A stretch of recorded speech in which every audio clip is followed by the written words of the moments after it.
At night, when the other engines are tucked away in their sheds, you can still hear the faraway call of an engine's whistle and the clickety-clack of train wheels turning. This is the sound of the post train. One train is pulled by Thomas and the other by Percy, as the loads are too heavy for one engine to do the work alone. The post is loaded into trucks at both the harbours, and the engines pull their trains through the silent stations, delivering their precious loads. On a clear night, a big shiny moon brightens their journey, but often Thomas and Percy can't even see the stars. But whatever the weather, lamps along the track always light their way. One night, Percy was waiting at the junction. The main line train was late. At last, Henry arrived. "Sorry," he puffed. "The mail boat from the mainland was delayed." "Come on, Percy," said his driver. "Let's make up for lost time." Percy puffed along as quickly as he could, but the sun was already rising as he finished his work. "Never mind," thought Percy. "It's nice to be up and about when it's the start of a new day and there's no one else around." Percy was not alone for long.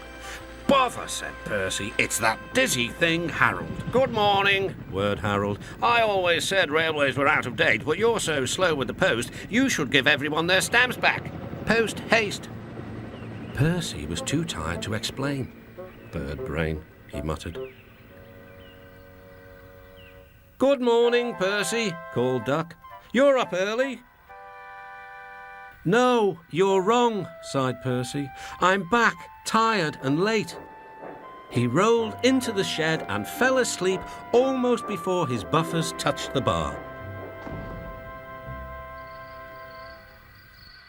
His driver decided to set off early that evening. Thomas was waiting at the station.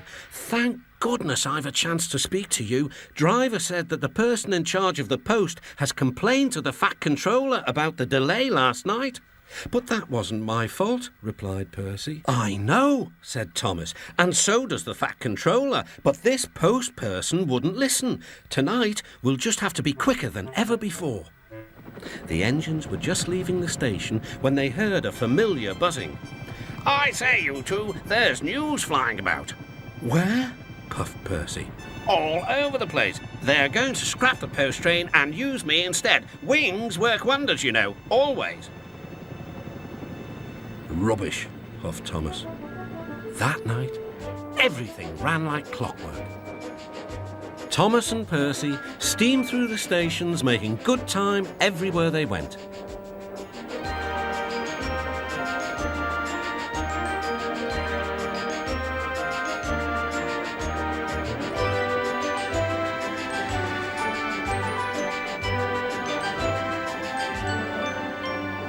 At a station, Thomas noticed a man looking cold and worried. He had missed his train home. "We can give you a ride," said Thomas's driver, "but it will be rather uncomfortable." "Thank you," said the man. "Anything's better than sitting here." The next afternoon, Percy passed the airfield and saw Harold.